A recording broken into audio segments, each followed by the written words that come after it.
خلوني أنقل حضراتكم ل يعني الخبر اللي بتصور انه ربما يكون ما خدش حقه تماما واحنا بنقراه امبارح على العاجل وشريط الاخبار اللي بيمر قدام حضراتكم. وده طبعا المتعلق بما امر به النائب العام المستشار هشام بركات باحاله المعزول ومحمد بديع ونائبيه خيرت الشاطر ومحمود عزت وسعد الكتاتني وعدد من قيادات الجماعه منهم البلتاجي والعريان وسعد الحسيني ورفاعة الطهطاوي. كل المجموعه دي اتحالت الى الجنايات. ليه اتحالت للجنايات؟ وهل ده بيرد على بعض الشباب اللي حاطط رجل في سفنكس ورجل في الهواء الطلق واللي بيقول احنا عايزين نتأكد ان كان في قضية تخابر؟ وهل الإحالة دي بتجاوب لهؤلاء الشباب اللي يعني حاطين رجل في سفنكس ورجل لسه في الهواء الطلق؟ خلوني أسأل الأستاذ يسري البدري رئيس قسم الحوادث في المصري اليوم. أستاذ يسري، يعني الإحالة بشخصيتها بتوقيتها بخصوصيتها واحنا في العد التنازلي للذهاب للاستفتاء، عايزة أسمع تعليق حضرتك على ما أتصور إن هي المفاتيح لفهم الخبر اللي يعني اتكتب على الشاشات بالأمس. صباح الخير أستاذ أمان. أولا هذه هي أول قضية وأكبر قضية تخابر في تاريخ مصر. بالأمس القريب أحال المستشار هشام بركات النائب العام الدكتور محمد مرسي بصفته عضوا لمكتب الإرشاد ورئيسا سابقا للجمهورية محمد بديع المرشد السابق لجماعة الإخوان المسلمين ونائبيه خيرت الشاطر ومحمود عزت وسعد الكتاتني رئيس مجلس الشعب السابق والبلتاجي والعريان وسعد الحسيني ورفاعة الطهطاوي وأسعد شيخة وأحمد عبد العاطي بجانب 25 آخرين من أعضاء التنظيم الدولي.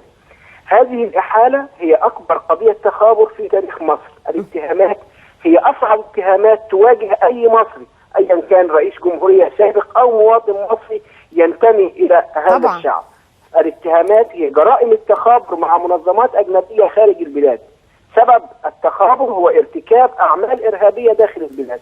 التهمة الثانية إفشاء أسرار الدفاع عن البلاد لدول أجنبية، وهذه الدول تعمل لمصلحتها وتمول الإرهاب. الاتهام الثالث التدريب العسكري لتحقيق أغراض التنظيم الدولي للإخوان. الاتهام الرابع ارتكاب أفعال تؤدي إلى المساس باستقلال البلاد ووحدتها وسلامة أراضيها.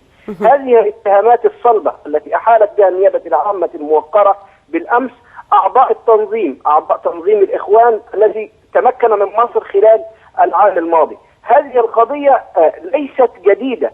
القضية بدأت فصولها وفقا لتحقيقات النيابة من 2005 تحديدا 2005 واستكملت حلقاتها عقب ثورة يناير 2011.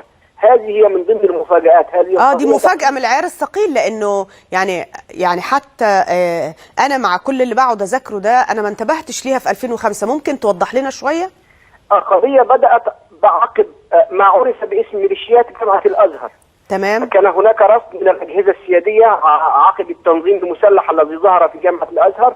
أحد المتهمين الذين حكم عليهم في هذه القضية هو أحمد عبد العاطي رئيس لواء مدير كان هارب الجمهورية. صحيح بالفعل، وحكم عليه بالسجن المشدد في ذلك الوقت 6 سنوات.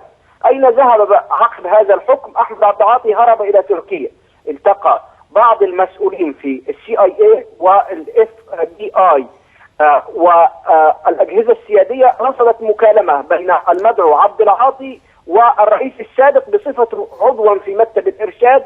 ظهر خلالها الرئيس المعزول عقب هروب عبد العاطي أنه يتلقى الأمر من أحمد عبد العاطي قائلا 3 مرات حاضر حاضر.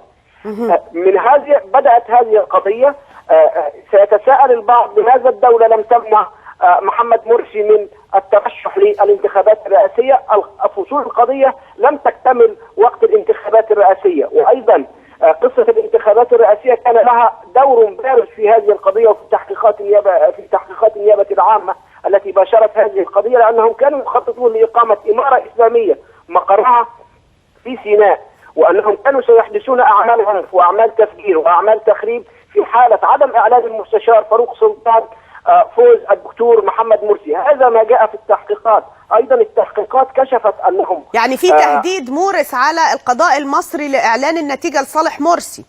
والله ده التحقيقات نصا قالت التحقيقات نصا أنهم سيستغلون الأحداث الجارية في البلاد، سيستغلون تهريب السلاح الذي تم عن طريق الحدود الغربية، وقر النار على قوات الأمن والمواطنين في جميع أنحاء الجمهورية، تكريس حالة الفوضى، الإضرار بالأمن القومي، وخاصة أن هم كانوا رافضين المنشآت الأمنية عشان يفرضوا سيطرتهم عليهم وإعلانها إمارة إسلامية في حالة عدم إعلان فوز المتهم محمد مرسي العياط في الانتخابات الرئاسية.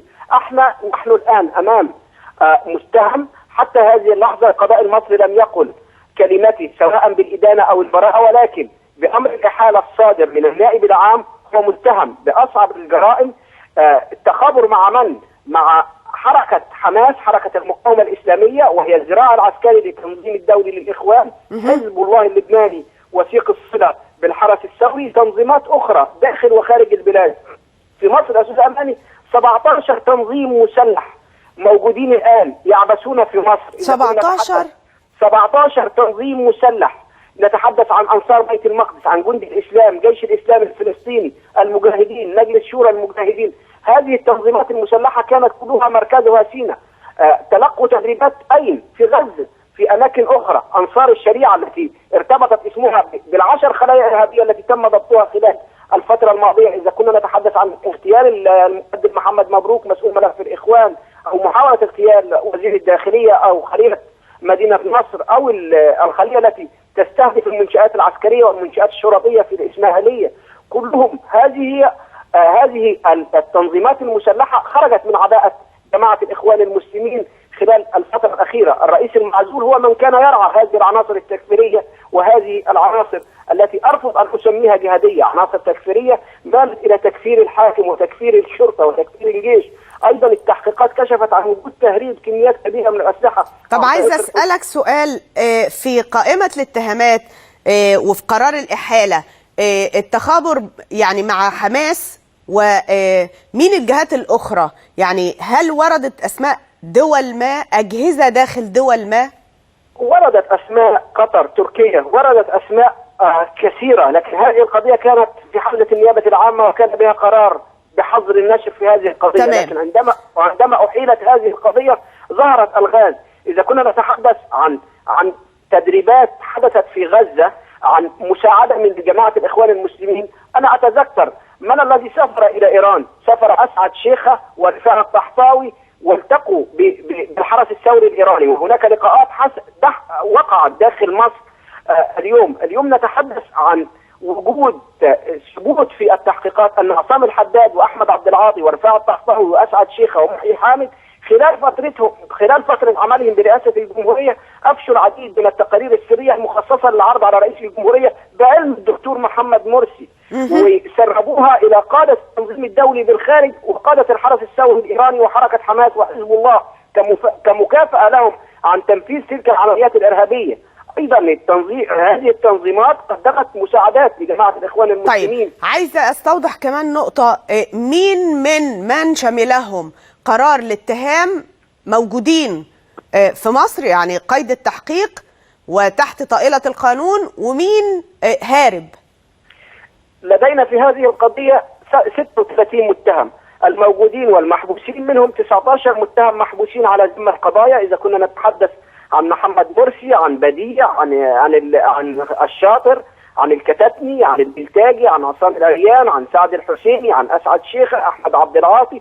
كل هؤلاء موجودين في حوزة وزارة الداخلية داخل سجونها العمومية. إذا كنا نتحدث عن أشخاص آخرين، هناك 17 هاربون، منهم أعضاء مكتب الإرشاد سيد نزيلي، حسن شعيشع، قادة الجماعة في شمال القاهرة. حتى هذه اللحظة لم يتم ضبط هؤلاء المتهمين في هذه القضية. هذه القضية خرجت من رحم قضية الهروب الكبير في سجن وادي النطرون. صحيح. التي خرج الرئيس المعزول يعطي إشارة البدء لاقتحام السجون المصرية عندما قال أنه موجود في سجن 2 على الطريق الصحراوي. صحيح. كيلو 97. المكالمة المسجلة على قناة الجزيرة اللي هي إحداثية بأماكن، بتوقيتات، بطرق، بخارطة.